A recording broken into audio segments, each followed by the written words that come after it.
Brasil. Olha só, gente, vamos falar de um assunto agora que pega todos nós, né? Os pais aí, os cuidadores, né? Quem fica com as crianças, volta às aulas, né? O retorno, né? À escola e começa aquela saga, né? Oh, meu Deus! Então, como lidar com o retorno às aulas com as crianças? Verusca Glindorf, psicóloga, vai falar pra gente, né? De como pode agora... fica aquela angústia, curte as férias, tá naquelas férias, tem uns que fica triste que volta à escola e reclama, e aí uma confusão dentro de casa, aquela confusão saudável que eu falo, né? Porque, não quero acordar cedo, ficou 2 meses quase aí de férias. E aí, doutora, como os pais podem ajudar as crianças a adaptarem ao retorno após as longas férias? Olha, muito importante essa pauta, porque isso faz os pais começarem a pensar numa readaptação, se você quiser que o sofrimento desse retorno seja menor. Porque todos passam por uma mudança muito grande no período de férias. A rotina muda muito, as atividades mudam muito, as responsabilidades. Fácil, né? Eles acostumam fácil com as férias, né? Sim, lógico. Você tem uma rotina que você precisa seguir. De repente, as férias tiram tudo isso, então se perdem sim nos horários, nas rotinas. E quando se tem o retorno das aulas, tem todo um processo de adaptação. Os pais podem fazer esse processo mais fácil ou mais difícil. E eu sempre costumo dizer que para fazer com que seja mais fácil, você já tem que ir fazendo com que esse retorno vá acontecendo gradualmente até o retorno acontecer efetivamente. Você tem que falando antes? Sim. Porque você tem que pensar... Eu ficava falando, semana que vem acaba essa vida boa, vai começar, mas a minha tem 14. Sim, a ideia, a melhor forma de você funcionar é fazer com que isso seja gradual e suavemente. Olha, amanhã a gente vai acordar um pouquinho mais cedo. Mais um pouquinho, olha, vamos começando a criar algumas rotinas.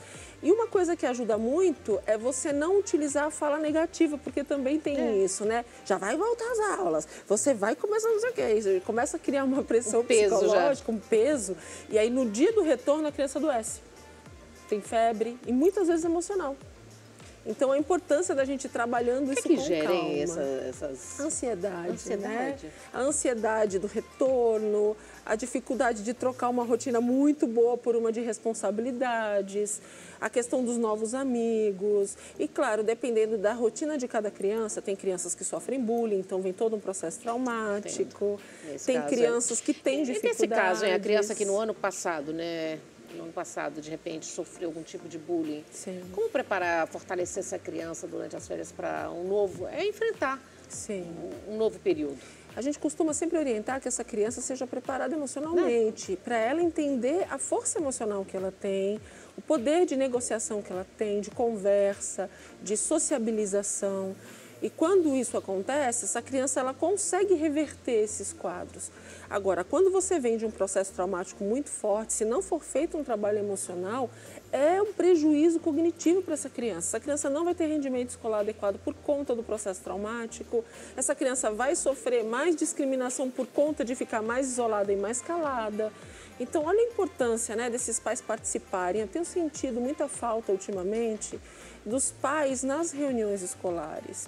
Por conta da agitação, a gente entende que os pais trabalham para conseguir manter esses filhos, mas é muito importante. A gente percebe estatisticamente que os pais que estão mais presentes, que se comunicam melhor com a direção da escola, com os professores, são aqueles que menos problemas vão ter no desenvolver aí do processo escolar. Agora, as crianças que apresentam dificuldades, às vezes são mais isoladas, são mais tímidas, essas acabam sendo mira do restante e isso se torna um problema, né? Então, se esses pais puderem estar presentes, é muito melhor. Vai fortalecer mais essa criança, né? E faz com que a escola também perceba que essa criança não está sozinha. Não. Tem alguém tomando conta e para não ter problema, essa direção da escola também age de uma forma diferente. Como você deve agir? Você tem que procurar logo a escola? Sim, o que eu costumo sempre dizer, a primeira movimentação é já procurar a direção da escola, porque a escola também é responsável pela violência que acontece dentro da escola, é responsabilidade da escola. Converse com a direção, diga, olha, está acontecendo isso, eu quero saber que providência será feita, porque isso não pode acontecer, violência, ainda mais infantil, não pode. A gente tem visto cenários muito tristes de violências que vão crescendo a ponto de se tornar uma coisa muito grave. Sempre é grave. Da escola, né? Exatamente. A gente tem que entender que sempre é grave, mas a situação vai ficando muito grande e grave. Então, se a gente consegue, na gravidade menor, conseguir frear, é muito melhor. E a escola é responsável também. Então, se os pais conversaram com a direção uma vez, 2 vezes, não resolveu, faça um boletim de ocorrência. Porque você tem que proteger o seu filho desse processo. É muito triste quando a gente percebe que o bullying vai acontecendo, daqui a pouco a criança vem e faz um processo ruim, né, negativo ali também. Então, a gente precisa tomar cuidado. São nossas crianças, elas são o futuro da nossa nação. Se a gente não cuidar do processo de desenvolvimento delas, como é que vai ser lá na frente? E como lidar, doutora, com o estresse? A gente percebendo essas crianças com as crises de ansiedade, né? Porque muitas escolas voltaram essa semana, né? Sim. Umas voltaram semana passada, então está nesse período de início. Como lidar com essa criança que já mal começou e já está estressada? Como trabalhar dentro de casa para melhorar isso? Sim, o processo todo de adaptação da pandemia e pós-pandemia causou um adoecimento nas nossas crianças e nos nossos jovens. Eles tiveram que se adaptar a muitas mudanças. Foram muitos mundos num período curto de tempo. Até para a gente, quanto adulto, foi difícil. Imagina para criança. Mas e aí? Quanto tempo uma cabeça... Vamos lá, eu quero entender assim. Quanto tempo... para essa adaptação? Já se passou quantos anos? Se você tem um processo adequado de acompanhamento, geralmente 6 meses. Mas se você não teve acompanhamento nenhum, cada início será complexo. Porque você não teve nenhuma preparação dessa criança. Essa criança ela ficou um tempo estimulando apenas a questão aqui motora e não teve as outras estimulações necessárias para que essa criança não tivesse um desenvolvimento de adoecimento emocional. Então, se você... Muitas crianças adoeceram no período da pandemia? E estão ainda doentes, muitas, com depressão. A gente começou a receber crianças com 1 ano com depressão. 1 ano? 1 ano. Crianças que ficavam em maternais, em jardins muito pequenas, vindo com depressão. Porque foi tudo muito difícil. Quais são os sinais, hein, isolamento, para a criança novinha? Assim? Muito choro, isolamento, não querer brincar com outras crianças, porque para essa idade, a criança ela tem necessidade de explorar o mundo. Se você vê uma criança de 1 a 3 anos que não quer explorar o mundo, não quer brincar, não se sente interesse, só quer ficar quietinha no canto, sem interagir, tem algo errado, não é normal. Ou ela tem uma depressão, ou ela tem um outro adoecimento emocional que precisa ser investigado. Outro fator que a gente precisa também deixar claro aqui, é muito importante que os pais façam uma avaliação emocional também nos seus filhos para saber se tem algum tipo de prejuízo, algum tipo de dificuldade emocional mais grave. A gente também tem percebido, de forma tardia, crianças com autismo que não foram detectados no período certo, não sabiam o que era. Crianças com hiperatividade ou crianças que têm outros transtornos que estão prejudicando o desenvolvimento. E se não tratar a questão, como é que você vai ter um aluno adequado na aula? Não vai resolver. Então, tem muitas questões. O bullying é o que mais nos preocupa. Como lidar com o bullying, tanto dentro de casa, como a pessoa que é vítima, os pais da criança que é vítima, como os pais do agressor? Você imagina, né? A maioria das crianças e, enfim, adolescentes que sofrem bullying são porque tem um perfil mais tímido, mais calado. E por não interagirem, isso passa uma leitura para os demais de que essa pessoa é frágil. Então, começa com algumas chacotas, daqui a pouco começa com agressões. A gente precisa preparar essas crianças e adolescentes a entenderem o seu processo emocional e saber lidar com ele, saber resolver os processos de uma forma pacífica, de uma forma positiva. Tudo isso é uma construção, mas hoje em dia... Com a internet piorou muito. Porque hoje em dia tudo isola para a questão virtual. É mais fácil, se a gente pensar, é muito fácil você entregar para uma criança pequena um dispositivo eletrônico para ela te deixar em paz, mas isso tem um custo. E um custo alto depois. As famílias estão separadas. Sim. Em casa, em restaurante, em qualquer lugar, cada um está com o seu celular, cada um está vivendo o seu mundo. Uma cena muito triste que a gente tem visto é que antigamente a gente tinha nos almoços, jantares, a família reunida e as pessoas se importavam, elas olhavam nos olhos uma das outras. E hoje é muito triste a gente perceber que às vezes tem 4, 5 pessoas numa mesa almoçando ou jantando, porém cada uma está no seu celular e eles não se olham mais. Essa falta de acolhimento, de afeto, está fazendo diferença. Eu percebo hoje, por exemplo, que os jovens, eles não estão conseguindo mais se relacionarem, namorarem, por exemplo, adequadamente, porque já vem de um prejuízo afetivo desde a infância. Perderam esse convívio, de olhar no olho, de conversar, de se importar com o outro, de se sentir acolhido, amado. E ninguém faz isso de forma propositada. Isso vai acontecendo por conta das distrações que a gente vai tendo no meio do caminho. E qual as pétalas para o caminho nessa situação que os pais podem... seguir? O grande segredo, Nani, é a gente saber equacionar, equilibrar todas as coisas. Não tem como a gente dizer que não deixe seu filho encostar no dispositivo, não. A gente não pode dizer porque o futuro está aí, né? A modernidade chegou. Não adianta. Mas você precisa controlar a quantidade de tempo e já existem tabelas. Cada idade tem uma quantidade de tempo específico que não pode ser ultrapassado por dia. Você tem Onde as pessoas encontram essa tabela, doutora? Na internet hoje você encontra, mas quem não encontrar, se quiser depois acionar o meu Instagram, eu consigo, é o doutora Verusca. Acha lá o meu Instagram, me chama que eu mando. Eu fácil isso, eu mando. Todo mundo que me chamar lá, eu mando depois. Manda depois para a produção, que eu vou colocar também no do Tarde Top para deixar. Porque ela tem, com cada idade, quanto tempo que é administrado adequadamente essa questão da internet, sem ter prejuízos. Totalmente fora de controle isso aí. Sim. Porque assim, antes os filhos dormiam, pelo menos lá em Minas, né? As meninas dormiam tudo no mesmo quarto, os meninos no mesmo quarto. Hoje em dia cada um tem seu quarto, né? A maioria. Sim. E os pais não têm esse acesso. Uma vez que fecham a porta para dormir, e aí? E é importante. Fechou, mas com o celular lá dentro. O vínculo precisa ser restaurado desse pai com esses filhos. Esses pais precisam saber o que está acontecendo com a rotina desses filhos.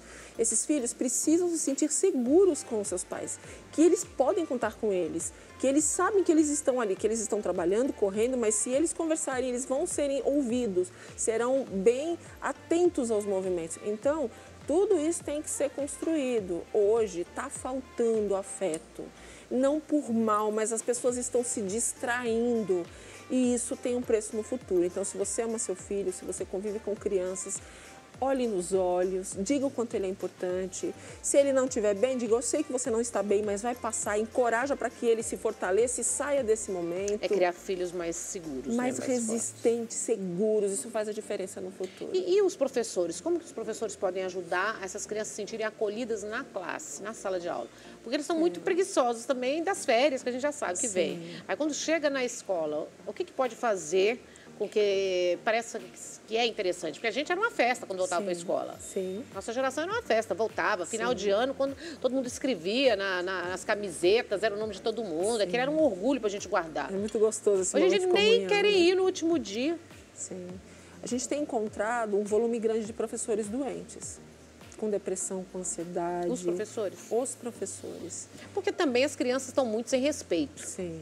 O professor não é tratado com respeito devido nos dias de hoje também. É muito Muitos casos a gente vê para um que professor. tá difícil. É muito pesado.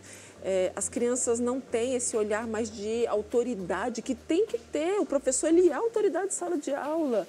Então, está se perdendo. A autoridade precisa começar na família, você conseguir inserir isso para o professor. Agora, o professor especificamente, cuide da sua vida emocional, porque quanto mais você trabalhar isso, aprender estratégias para lidar com pessoas difíceis, de personalidade complicada, de educação difícil, isso vai te fortalecer. E você mais forte, você consegue conduzir, levando ali aquele momento, aquele espaço, com uma mistura entre o lúdico, o emocional, conquistando a parte emocional afetiva desse aluno. Se você souber dominar o emocional afetivo, você domina a sala de aula. Verusca, mas tem uma coisa assim também que a gente percebe também, né? Os pais jogam muito a responsabilidade para a escola, né? A escola tem que cuidar, mas se, por exemplo, um diretor, um professor dá uma bronca, chama a atenção do filho, tem pais que vão para a escola para discutir, que não aceitam. Sim, é que tem pais que também estão muito resistentes a algumas questões. É complicado. Né? Você coloca o filho na escola, deixa para a escola educar. Exatamente. Porque educação vem de casa, viu, gente? Educação é de casa. Quem educa filho é casa. A escola vai orientar, vai ensinar. Agora, a educação vem de casa. Uma coisa que precisa ser mostrada é que essa terceirização ela não deve funcionar. Aqui o espaço é de educação, é de crescimento intelectual. A escola não é responsável pela educação desse filho. Mas quando um pai vem se queixar, você vai ter que ter todo um trato também de inteligência emocional para mostrar que o maior prejuízo é o dele. Porque essa criança, ela vai passar pela escola e vai ter a vida. E esse pai tem o filho a vida inteira. Ele vai crescer e os problemas vão ampliar. Então, se esse Mas pai... vai piorando, não vai? Não, vai. Se você não cuidar dessa criança, essa criança que está dando o trabalho agora, que você está... É que está muito mimimi hoje também, né? Sim. Não pode isso, a criança pode tudo. Hoje em dia não se fala não para filho. Então, mas o não é importante. Claro, não é amor. A construção emocional dessa pessoa é feita no que você tem ali tangível para o sim e para o não. Essa criança precisa de limite. Se ela não encontrar dentro de casa, ela vai buscar fora de casa. A criança, ela se frustra de que forma? Ah, ela não pode frustrar, não é isso? Ela tem que se frustrar. Claro. Porém, como que é essa frustração? Esse pai tem que servir de apoio e de segurança para o seu filho. Filho, olha nos olhos deles. Filho, eu sei que está difícil, eu sei que está doendo, mas isso vai te fortalecer e vai passar. Ofereça esse acolhimento para ele entender que vai passar. O problema dos pais hoje, por conta de traumas também, ele não consegue ver o filho se frustrando. Sofrendo. Ele quer tirar a frustração do filho. Só que essa frustração é que vai fortalecer esse filho na idade adulta. Pessoas que não conseguem se frustrar não têm resistência para viver. São essas que acabam adoecendo mais rápido, se enfraquecendo mais rápido, entrando em estados de desgaste mental muito rápido. E também os pais têm que entrar num acordo, né? Sim. Porque antigamente, quando um falava, o outro não se metia. Sim. Hoje em dia tem uma coisa também que um fala, o outro fala, não faz isso, e perto da criança. Isso tira a autoridade do pai. As crianças são muito inteligentes, espertas, inteligentes. Hoje elas escutam as coisas, elas entendem melhor, elas querem se envolver no meio até das conversas, às vezes, dos adultos. Então, esses pais precisam explicar as coisas para essas crianças de uma forma que eles entendam na linguagem deles, de uma forma adequada, para que ele entenda os processos a cada momento que passa. Por exemplo, às vezes tem pais que estão em processo de separação, estão em conflitos conjugais, mas essa criança não tem culpa disso. Então, ela tem que entender, olha, eu e seu pai, ou sua mãe e eu, não estamos mais funcionando como pai e mãe no sentido de casamento. Mas eu vou sempre ser seu pai, ela vai sempre ser sua mãe, eu vou sempre apoiar que você esteja com um e com o outro. Tem uma idade? Olha, desde Certo. pequenininho, a criança ela tá nesse tem caso de separação. compreensões. Eu costumo dizer que a partir dos 2 aninhos, a criança já tem um entendimento de algumas coisas.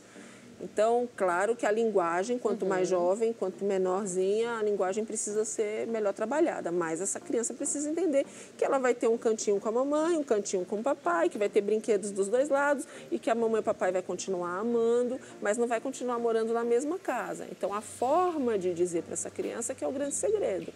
Agora, o que a gente vê, Nani?